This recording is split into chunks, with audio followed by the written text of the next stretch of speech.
Hello, everyone, and welcome to another episode of the Robbie Basel Show, episode number 35. Today is the 15th of September. Thank you guys so much for clicking on this video and just watching the channel, because I bring that up because two of the last couple of episodes on this channel have been the most viewed videos since episode 1 back in May. So the last video was second. I think the Premier League video is now third. But a lot of big thanks to you guys, and big thanks to you guys again from the support of Into the Stands episode 1 from last night. Since we're recording this on Friday, Into the Stands was last night. Into the Stands is currently the most viewed video from week 1 of the WIUR shows. Sorry if there's any background noise in the back, because a police car just drove by my building. But back to what I was saying. Thank you guys so much for the support on Into the Stands, and of course from this show. It's been a big motivator for me to keep out producing content for you guys, and I have a lot of fun with it. The guys had a lot of fun with it yesterday. But now back to here again. Today's topics, we're going to be talking about I know they're late. Don't complain about this. I know my NFL season predictions are late. I'm doing it today along with awards predictions, along with what to watch for in the Premier League this weekend. And possibly, if I have time, another topic. But I don't think I'm going to talk about it. I might as well. We hopefully will get to the Singapore Grand Prix for F1. So that'll be last. But how I should start this, before I go into my NFL season predictions, I will say some words from the Jets game on Monday. Now, how I'm going to start this is simple. We're going to take a moment to talk a little bit about the Aaron Rodgers situation. I touched on it a little bit last night. If you want to watch that episode from last night, by the way, link will be in the description. And what I've written from here was, let's just talk about the pregame, because that's how I think we should start this. Because that was probably the brightest moment from him the entire night, was the pregame. Running out with the American flag, hopes were high. MetLife looked great. Center logo in the midfield, not a fan of it at all. It will grow on me eventually, but first impressions, not it. Like the J looking like an actual plane. I didn't like it, but I think it'll grow on me eventually. I think I like it better. It was just a J, like how you see it on this piece of merch, because this is actually, I don't know if I mentioned this yet, the third time I'm wearing Jet stuff this week. I wore it on Monday, last night, and now here. So, yeah, back to what I was saying about Aaron Rodgers. He ran in with the American flag on 9/11, and it was truly the sign of hope, it felt like. Aaron Rodgers running out. We haven't seen something like this, like players running out with the American flag. From what I remember, they might have done it on Sunday, but I don't really remember. We saw Mike Trout do it in the World Baseball Classic. There's been a couple of moments somewhat recently where people have done this, and it's been really cool to see. And granted, that area did see misery on a field the night before with the Giants losing 40-0. And I think that carried over into the first 4 plays. Y'all probably know where I'm going with this, because Aaron Rodgers got hurt on the 4th play of the game, destroying his Achilles, and is out for the season. Now, you will see why I'm not losing hope on this team. I said it last night, and I'll say it again. This team is different than teams in the past. I know Jets fans have said that about from the last couple of years now, it felt like. What you saw in the first half of last season, when the Jets were 4-2, 5-2, will be the sign of things to come, because of the defense, the talent around Zach Wilson. I'll touch on Zach Wilson in a moment, because there's a lot to comment from Zach Wilson. But, that team just looked different. And granted, they had a lot of courage to come back. I thought Aaron Rodgers is done. Jets are going to lose this. They're not going to have the fight. They're not going to have the energy what Aaron Rodgers would bring to a team. And they were going to probably lose. Boy, was I wrong. Because Zach Wilson came in and game managed kind of decently, other than 2 throws. There was one throw where he threw it too low to Allen Lazard, and the interception that I'm not going to go in on describe, because I described it yesterday. But what I saw from that game was, I mean, Zach Wilson. They said like Zach Wilson had like some leadership in the locker room, which is, listen, if you told me that from what happened last like November, December, I thought he would have lost your mind. And what did once again I got proven wrong again. So I mean, Zach Wilson looked okay. I mean, he made some throws. It's kind of what you expected. You're playing the Bills, who are a good defense, led by Micah Hyde, Tre'Davious White, Jordan Poyer. Von Miller's out, but Matt Milano had a big impact in that game as well. The defensive front looked solid. I mean, Zach Wilson got sacked a couple of times, and Dwayne Brown, at the ripe young age of 41, I think is what he's at, allowed the edge on that side to absolutely annihilate the quarterbacks. But you have to talk about the running game. Breece Hall, Dalvin Cook, they look great. Garrett Wilson finally caught a touchdown pass as well from Zach Wilson. Wilson to Wilson finally happened. So from the Jets' perspective, there's, of course, negatives losing Aaron Rodgers. I mean, you won, but some fans are skeptical of Zach Wilson still. And I'll say something similar to what I said last night. He will game manage this team. He will be better than last year. Not because it's just another year of progressing. He's a new offensive coordinator, Nathaniel Hackett, who is going to be better than LaFleur from last year. He's more experienced. He's worked with Aaron Rodgers. He knows this. He has a good-looking system. I think it's going to work with Zach Wilson very well. You have Aaron Rodgers, of course, still being a mentor for Zach Wilson. So what I'm saying here is they have a more experienced group than what they had last year. And I think that's going to work very well for someone with the style of play of Zach Wilson. Now, I mentioned yesterday the comparison with Jimmy Garoppolo, and I'm going to stand by that a little bit because now they game manage. They're both not insanely good. But of course, Jimmy Garoppolo's weapons are not as good as the ones that you see with Zach Wilson right now. Some can argue that. But what I was trying to say last night was Jimmy Garoppolo didn't have to do very much. The defense was good. Jimmy G didn't need to do very much. And I don't think people understood that very well, which is interesting for me. So Jimmy Garoppolo almost went to the Jets. But the big takeaway for me, other than the Jets getting to keep their first-round pick, so they only traded a second-round pick and a first-round pick swap for Aaron Rodgers. So next year we do get an extra first-round pick. That's one of the couple of positives you can take from this. But I think I've talked enough about the Jets. Let's go over what Buffalo did. Buffalo, not awe-inspiring at all. And you can argue it's the Madden curse. You can argue it's a couple of things with Josh Allen. Just some of his decision-making made me question why he was paid again. I mean, some of the throws made him look like Zach Wilson from last year. I mean, there's one throw in, I think it was the second interception. You're rolling to your left, you have free 5-10 yards, but he decides to completely cross his body, throw on the run, like this essentially. Tried to throw it 40-something yards to Stephon Diggs, and it was intercepted by Jordan Whitehead, who I haven't even brought up yet. I mean, Jordan Whitehead had 3 interceptions. Shout out to him making like $250,000 or something. Shout out to him. But, the Bills' defense was not that bad. I'm worried a little bit about Josh Allen, but that's just me personally. I still think Josh Allen's going to be a top 5 quarterback in the league. It's just that week 1 rust, I think him along with a couple other quarterbacks who had week 1 rust will progress more as the season continues. I think that's the case with a lot of players.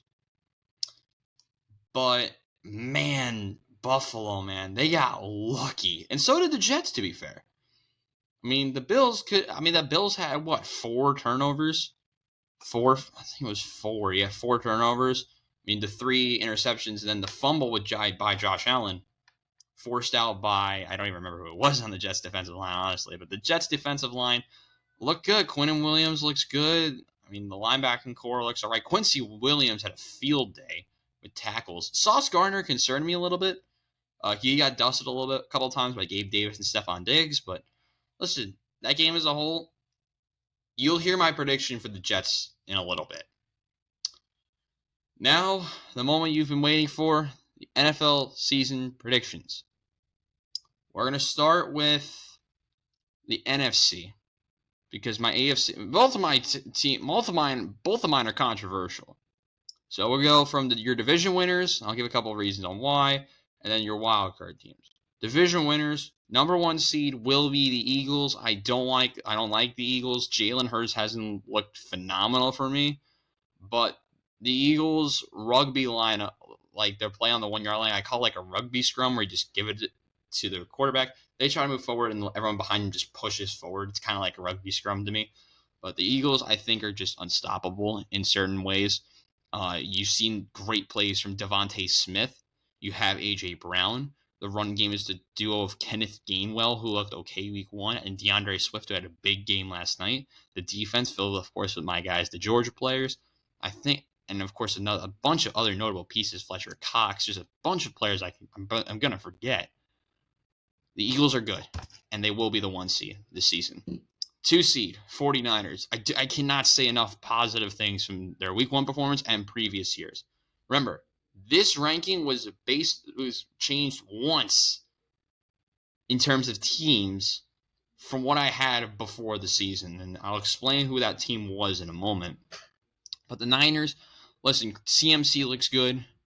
You have Elijah Mitchell in the backfield. Of course, you still have Brock Purdy at quarterback. I think there will be questions raised about Brock Purdy throughout the season. Also, of course, you can't forget about Deebo Samuel, and a lot of people are high on Brandon Ayuk. I am on the fence with Brandon Ayuk because I don't know if it's a one-hit wonder game for him. We'll see going next couple of games. George Kittle's still a great tight end, even though the tight end position's falling off, I think, a little bit for me. And the 49ers defense is just ridiculous. Nick Bosa on the edge. There's a bunch of other good, notable players as well. Shanahan's a great coach. I think the Niners will win the NFC West comfortably and be the 2nd seed. Number 3, this was a controversial one. I'm keeping Minnesota despite them starting 0-2. And they're going to be, I'm calling them the Cincinnati Bengals of a couple of years ago because, actually, I think of last year, I'll point it out. Because the Bengals started 0-2, then they got a good matchup, and then they started moving forward. Vikings, tough start losing to Tampa Bay. They lose to Philadelphia last night. I think this is where Minnesota is really going to start picking up with Kirk Cousins. I like O'Connell as a head coach. He looks good. He's really young, which is scary to me, but you have Kirk Cousins. You have Madison, who I think needs to pick it up a lot. I think people are going to start calling him overrated. A couple of people that I know personally were not a fan of Alexander Madison. I wasn't on the high train with Alexander Madison, but he has not looked that good to start the season. O-line from Minnesota does concern me a little bit, but I think some members of the Vikings defense will help the Vikings get a little bit better. But the NFC North will be up for grabs all year. I think whoever wins that division will be the 3rd seed this season. Now the controversial one. The controversial division winner, NFC South winner for me will be the Atlanta Falcons. Now you're probably questioning why the heck did I pick Desmond Ridder to win a division? Reasoning is simple. If you go back to the tapes of some of these quarterbacks, especially from week 1, which made this pick feel for me even to be even better. The Falcons have a almost unstoppable running attack, and it will be like that all season. You have Bijan Robinson, Algier. You'll have Cordell Patterson eventually as well. They need to start finding ways to throw the ball, and Kyle Pitts and Drake London are going to be left out to dry. If you have them in fantasy, either of them in fantasy, get rid of them immediately. But I think with the Falcons' running attack and their decent-looking defense against the Panthers, led by A.J. Terrell at corner. Of course, you can't forget about Jesse Bates, who I don't even think played in the preseason. I think the Falcons will win 8 or 9 games. This is tank division like how it was in the NFC East a couple of years ago. It was kind of like this for the NFC South for me last year. It's going to be like this again, but I'm high on the Falcons. I like how they look. They're a decent-looking team. I think this will be the make or break year for Arthur Smith because if he does bad again, I think he should get axed immediately as head coach. And that's all I'm going to say on the Falcons. The Falcons, I like their culture. I like a lot of things about them. I'm going to have them finishing in 4th overall in the NFC and are the NFC South champions. Wildcard teams. Kicking it off, I'm going to put the Detroit Lions in the 5th. Now, they're originally my 6th seed. I'm bumping them up because they looked pretty good against the Kansas City Chiefs. Granted, the Kansas City Chiefs did not have Travis Kelce, so I'm going to question how they're going to guard the tight ends because the tight ends didn't look bad still for Kansas City. And listen, Detroit's got an interesting culture with Dan Campbell. He's really motivating his players. They still have some solid weapons on that roster. Interested to see more how they if they can incorporate Jahmyr Gibbs more. I mean, they wasn't taken with a first-round pick without cause. Brian Branch had an interception, so the rookies are looking okay. And they have some solid weapons. Amon-Ra St. Brown, Josh Reynolds. They have Laporta at tight end. The Detroit Lions, of course, also their offensive line. Can't forget about them either. So the offense and defense of the Lions, I think, will be tested a lot this season. But the culture they have, I think they're going to make the playoffs for the first time in a while. And I think they will be my 5 seed this season, my first wild card team. Second wildcard team that proved me highly wrong in week 1. This is my overreaction pick, the Dallas Cowboys. Now, granted, Dak Prescott, not awe-inspiring at all. But he didn't need to do much. And I think when they play the Jets this week, we will see what that Dak Prescott can really do. Because if Dak Prescott does not do great against the Jets defense, they'll be raising some red flags about them for sure. But listen, I like where Dallas is kind of going. Tony Pollard looks solid. He had 2 rushing touchdowns. I'm interested to see. They have CeeDee Lamb. They have some other weapons. I'm interested to see if they can get maybe even Michael Gallup involved more. Not for my fantasy team's sake, but just as a general offense as a whole. Because you can't go only use one receiver. That doesn't usually work. So, 6 seed Dallas Cowboys. That's my overreaction pick. Because there's an overreaction pick in both of them. I have one overreaction pick from week 1. Just because, like, my team, by the way, originally, I did not have Dallas making the playoffs. Their defense looks fantastic. And that's why I picked them to be overreact. I overreacted and will put them higher. Last team in, Green Bay Packers. This is another one. Green Bay looked way better than I thought they would. And you could say it was, I mean, for context, they put up 38 on the Bears without Christian Watson. And this is why I think the Packers can go. They could win the division. They can also finish out of the playoffs. They're going to need to, if Jordan Love can stay consistent, this team will win 11 games. If they can't, then there will be concerns raised about the Packers in the long run. Aaron Jones looks good.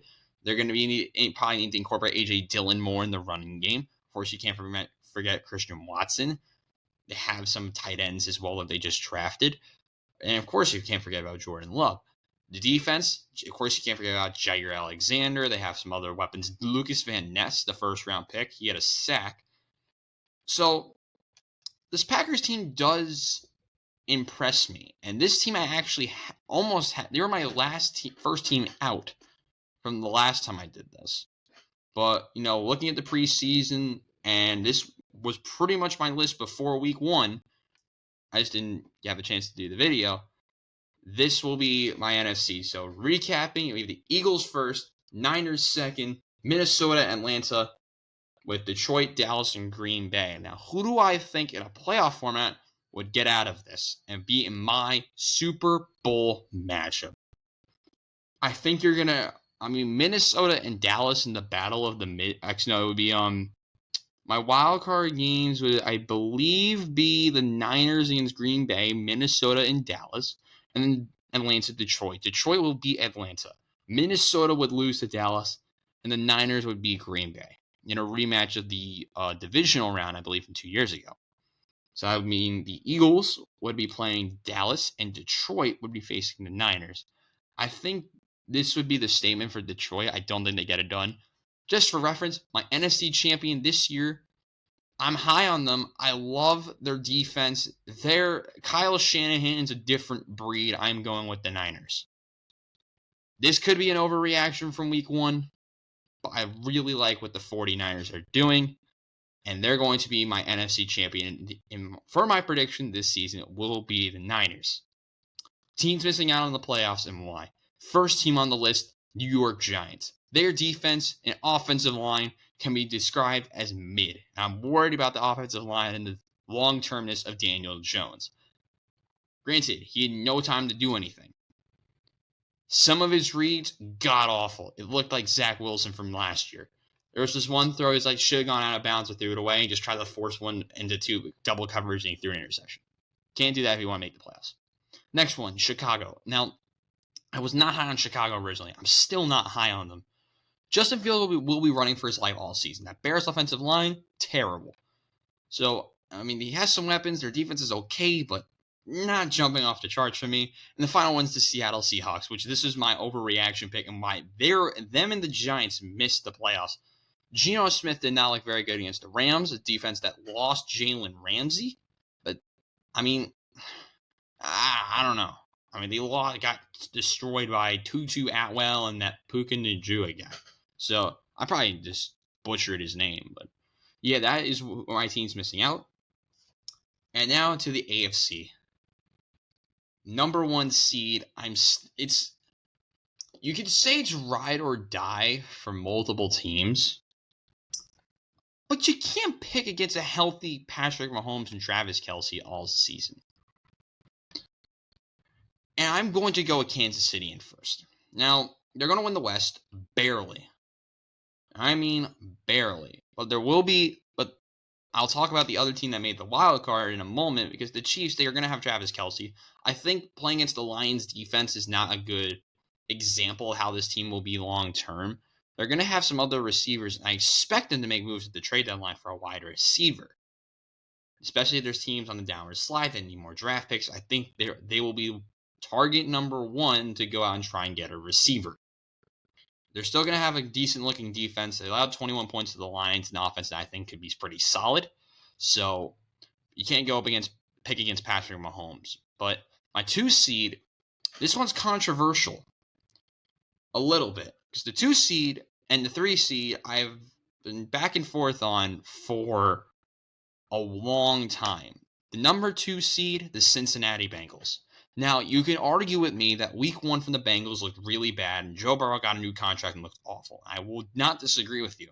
I am very high on Joe Burrow this season.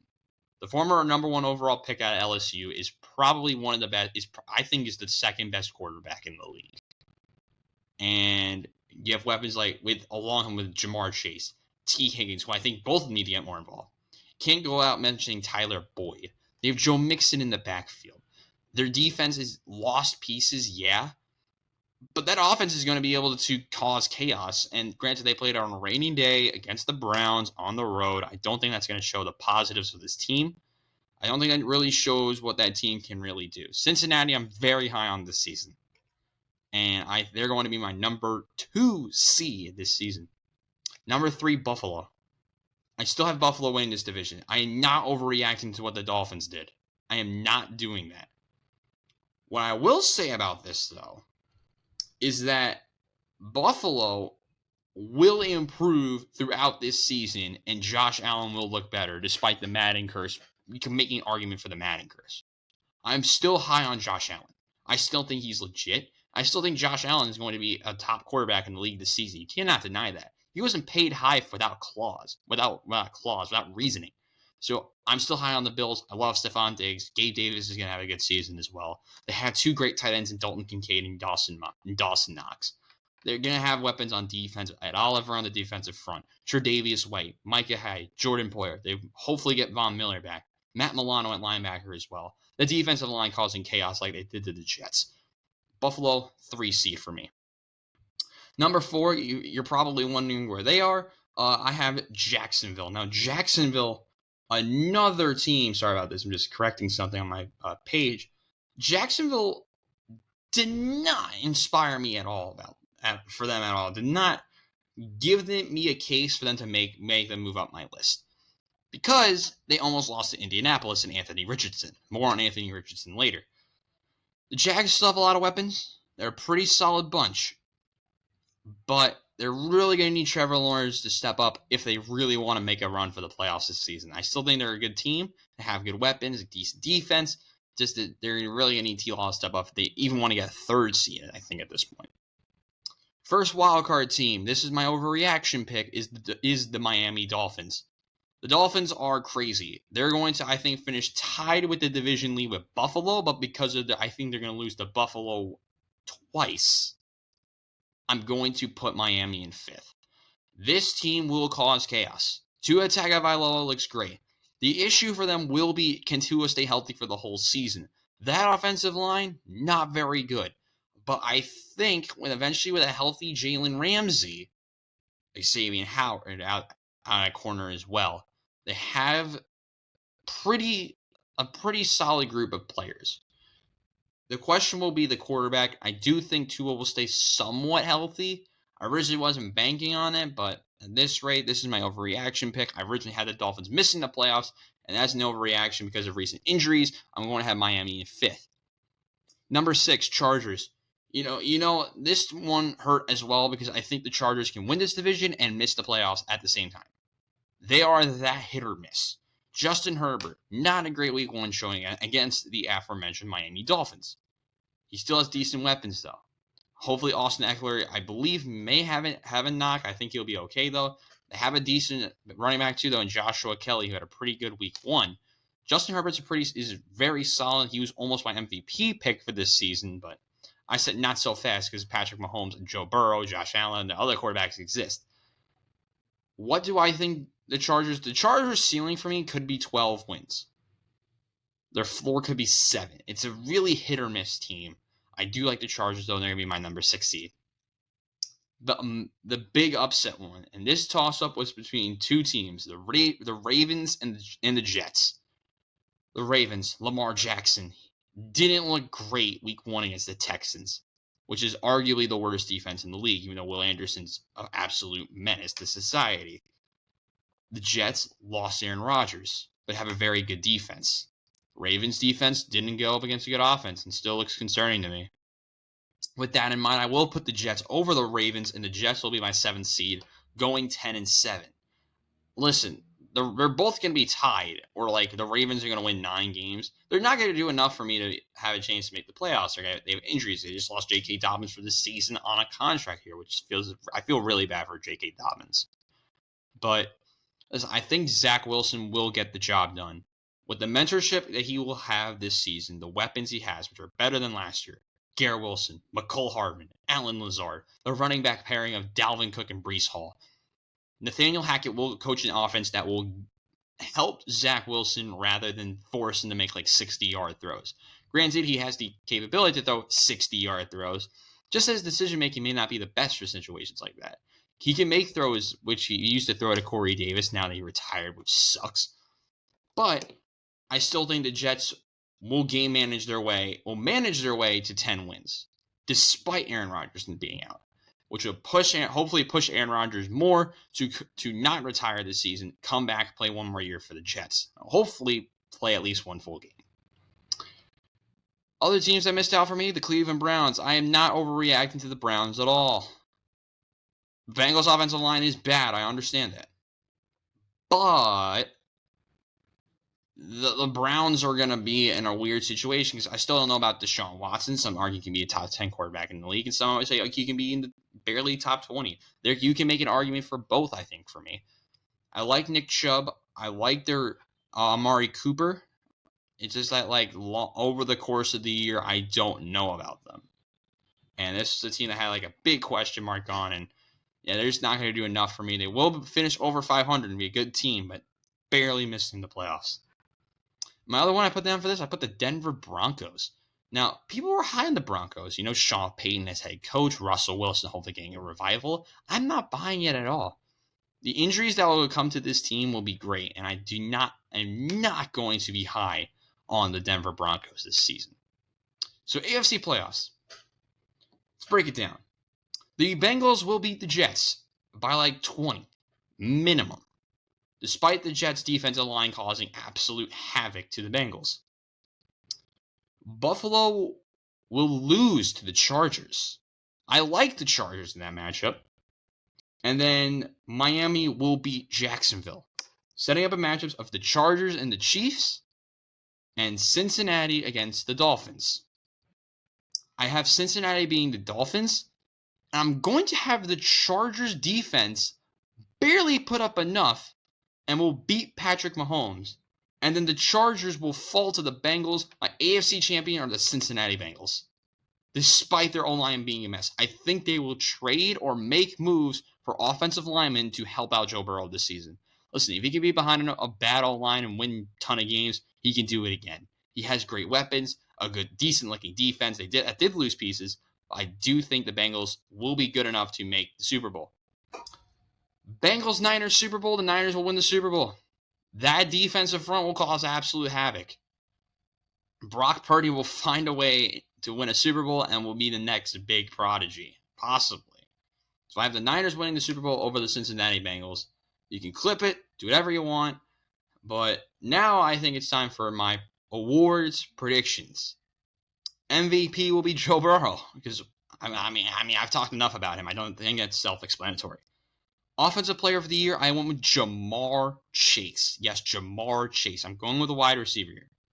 And I'm picking Jamar Chase because I think he is going to be better than Justin Jefferson. I think it's Jay Jettas or Jamar Chase.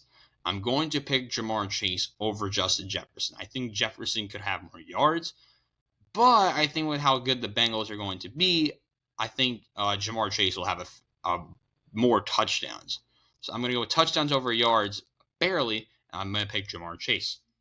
Defensive Player of the Year, I'm going to bank on TJ Watt staying healthy all year. So Defensive Player of the Year, I'm going with TJ Watt. Yes, guys, I'm going with TJ Watt. And my reason for this is, listen, I like the capability of what he can do. He had 3 sacks against the Niners.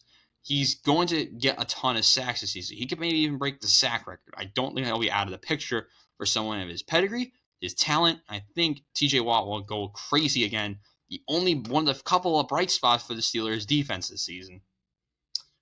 To my Rookies of the Year, it's also weird that I do not have an NFC player winning anything, which is, I didn't even realize that.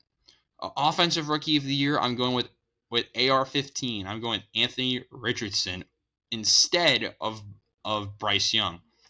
Listen, Anthony Richardson, bad situation with the Colts. This was my prediction before the season as well. Anthony Richardson, he's young. He's a great arm. He's going to be mobile. And I think, especially from what we saw in week 1, I do think the Colts will find a way to use an offense that will use both of Richardson's talents of running and passing. I think that it'll be incorporated very well. And I think the Colts are going to be bad, but I think with Anthony Richardson to Michael Pittman, I think will be pretty decent this season. So Anthony Richardson, Rookie of the Year. Defensive Rookie of the Year, I'm going with another AFC South player. I'm going with Will Anderson. Now, I had multiple options for this. My other one I was considering would be Christian Gonzalez from the Patriots. And by the way, that Patriots defense looked great week 1. But Will Anderson will be an absolute freak there's not many good O-lines in the AFC South. And the Texans, I think, are going to be not great, but the one shining spot on this team will be Will Anderson. And I think he'll go crazy. Bet on him to get at least 9 sacks this season. Comeback Player of the Year. Now, it's going to be Damar Hamlin. I'm picking Damar Hamlin. My other answer, since Damar Hamlin will probably play games this year, my other pick was Breece Hall because he had a devastating knee injury at the end of early part of last season, whatever the injury was, and he missed all last season, and he's off to a good start this year. So I think it's gonna be Damar Hamlin, but I think another person you could consider would be Breece Hall. Coach of the Year, Saleh. Now, Robert Saleh is a great coach, and he, with the talent that the Jets have, will find a way to coach that team to double-digit wins. He's a motivator. I think the other options, you can't go this without forgetting Dan Campbell. I think he's going to be in this race as well. There's a bunch of other coaches. You could argue Sirianni even maybe, but yeah, I think this is going to be Saleh or Campbell, and I went with Robert Saleh. So a lot to go over. My Super Bowl champs were the Niners, being the Bengals. My MVP was Burrow. Offensive Player of the Year, Chase. Defensive Player of the Year was T.J. Watt. Offensive Rookie of the Year, Anthony Richardson. Defensive Rookie of the Year, Will Anderson Jr. Comeback Player of the Year, Damar Hamlin, with Breece Hall being consideration as well. And Coach of the Year, Robert Saleh. So the first 35 minutes of this video were all football, NFL. Now let's talk about some of the matchups in the Premier League. That's where we're going to next. I'm going to quickly go through some of these matchups. And my first game that I want to watch out for, the first game out of the international break, Manchester United and Brighton. Manchester United, a lot of issues with them, whether it be with Antony being in trouble, the situation that ended with Mason Greenwood. Now you have the situation with Jadon Sancho. United will, I don't think, are going to have the lineup to do this. Playing in Old Trafford, I think this will be an issue for Brighton. Despite that, I think Brighton wins 1-0. I like this Brighton team a lot. They have a lot of talent. I think they'll be able to show it again here against Manchester United. But don't expect an underrated day from Andre Onana. Listen, I think Rashford could possibly score, but United's in a lot of trouble with a lot of toxicity, and I don't think they're going to be able to net out a win against Brighton. There's not a lot of major games, but West Ham Man City, I think, is the other game I'll talk about for the 10 a.m. slot, because I am predicting a City win, but this will be the big test for West Ham. I mean, granted, if you look at the table, West Ham are in 4th right now. So this will probably be the biggest matchup of the day, but if you look at what West Ham's going to do, they have players like Said Benrahma, Mikel Antonio, Lucas Paqueta. They have Arola in goal, Emerson fullback, Alvarez, James Ward-Prowse, the free kick specialist. So West Ham's not a bad team. I underestimated them a lot in my prediction video. But Man City's talents, I think, will take them over the top. And despite them having a couple of injuries to De Bruyne, Kovacic, Grealish, Stones, the last 3 I named were all doubtful for this game. Of course, Zach Steffen as well, even though he's like a 3rd choice keeper for Man City at this point, according to the Foot Mob list. And when you look at this matchup overall, granted, West Ham have been unbeaten in their last 4 home games, but I mean, the second most goals scored in the league with City, and Erling Haaland being the top scorer in the league, I think it's going to be West Ham 1, Manchester City 3. After the matchup, I think this is going to be a sleeper game. Newcastle and Brentford. Listen, Newcastle, not a good start, and I hyped them up a lot because if you look who Newcastle played, and this is the concern, I talked about this a little bit last video, you go out, you lose to City, you lose to Liverpool, and you lose to Brighton. 3 teams that are going to be are going to be teams at the top half of the league. 2 of them are going to be top 4, even top 2. Now you have this stretch where you open with the Champions League next week. You have, and then after that, a hard schedule. You get City in the EFL Cup, which is a horrible draw. I feel so bad for Newcastle there. But in the league, you have Brentford, Sheffield, Burnley. A couple of matchups that you can argue that Newcastle can win to get back into the fold of the league. The question I have for them is, who are they going to rest players ahead of the Champions League? And I think we're going to see that, learn that question and learn an answer to that question very fast from what we're going to see on Saturday. Sunday's games. First one, we're going to talk about both of them, and I'm going to start with Bournemouth-Chelsea. Now, Bournemouth-Chelsea is a weird one because you look at Bournemouth and look what they've done so far. They're in 16th. They have 2 draws in 4 games, 2 points. They have a -4 goal difference. They have a very interesting squad. But I think their press, if they do what they did with Liverpool in the first half with Liverpool, I think they're going to cause a lot of problems for Chelsea.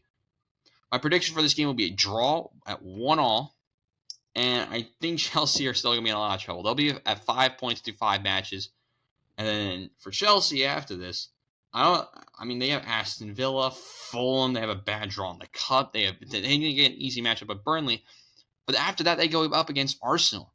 I do think this stretch will be interesting for Chelsea because they're not playing in a European competition, so I think they'll be able to focus more on the league. That being said, the next couple of months will be a big stretch for Chelsea since some of those teams might not be making the knockout rounds of their European competition. I think Chelsea will be able to take advantage of teams that did make the knockouts and will have to play some of the backups in the league, possibly even against them. But for right now, I have this match as a 1-1 draw. Everton-Arsenal, another weird matchup. This game, I believe, is at Goodison Park. Yep, yes, it is. Goals scored, Everton, worst goal-scoring team in the league. Haven't kept a clean sheet in their last 5 matches in all competitions, and they haven't scored at home in their last 2. Arsenal unbeaten in their last 7. They're 6th in goals scored this season. So I do think, though, the Everton defense will look good. I have Arsenal winning 1-0, and I think this goal will be from Martin Odegaard, coming off his international break with Norway. I like Odegaard. I think he's going to be in a good position to score. Bukayo Saka is going to need to figure it out. Remember, he missed that chance to seal the deal against Manchester United a couple weeks ago, so I do think Arsenal wins, and it's going to be 1-0. Are there any other games to talk about? We will briefly talk about the game for Monday and then go into F1. Nottingham Forest and Burnley, the two teams that have in the relegation battle. Both teams are actually going to be one of the teams are going to be relegated, I think, this season. My prediction for that was Forest. I think this is going to be a draw. And Forest, who are at 6 points through 4 matches, Burnley, who are in dead last, will get their first point of the season, I think, against Nottingham Forest. Nottingham Forest are not a great team. If you look at the preview for this match, Willie Baldy has shot the most shots on target for them. But listen, Burnley haven't lost to Forest in their last 8 attempts. 4 wins, 4 draws. I think that streak will continue, and I think that will be a good-looking draw. As I pull up my notes for F1 this week, make sure eventually to leave a like and comment down below how wrong you think my predictions are going to be this season from the NFL this season. Because listen, some of them are controversial. I know. Cincinnati Niners in the Super Bowl. Interested to see how that goes for this season. Granted, I have gotten some playoff predictions right, but we'll review some of my stuff, like my predictions, at the end of the season, definitely for sure. Singapore Grand Prix is our final is the concluding topic of today's episode. If you don't know, we were going to Singapore, the Marina Bay Street Circuit, one of my least favorite tracks in the F1 calendar. A lot of teams brought a ton of upgrades from McLaren. You saw the new paint job on Williams, which looks absolutely fire from their deal with Gulf. It looks miraculous, and I want them to keep those colors for a long time because they're a lot of fun. But if you look at the practices, FP1 dominated by Ferrari, FP2 dominated by Ferrari again. Verstappen was P8 in FP2. I don't think that's going to be a concern at all. I think he will take pole tomorrow, but listen, the changes to Marina Bay will fit Red Bull a lot. My quick predictions for this race: Verstappen. Then I'm going to go Sainz, not Leclerc third. I'm going to go with Alonso for the experience to finish in third. Lando P4, Hamilton P5, Leclerc P6. So quickly, I know it was really quick, but there's not a lot to talk about from the preview for this race since qualifying hasn't happened yet, and I'll do hopefully a bigger recap of this on Monday. But with that, thank you guys so much for watching today's video. I talk about the NFL, I talk about the Premier League predictions, and of course, I give you a quick preview of the F1 race, the Singapore Grand Prix. Of course, you can watch any of those events from this weekend, and by the way, the F1 race is at 8 a.m. on ESPN on Sunday. If you like what you see, make sure to hit the like button, subscribe to the YouTube channel. I would appreciate it a lot. And make sure to follow the Instagram at the Robbie Basel Show on Instagram. The handle that, of course, my socials, Into the Stands, and of course, my personal and the shows will all be in the description, along with the last video from this show and the Into the Stands episode. So a lot will be down there. I hope you guys will be able to check all of those out. But with that, hope you guys have a good rest of your day. Have a good rest of your weekend. But for now, I'm Robbie Basel saying so long. I'll see you guys Monday. Goodbye, everyone.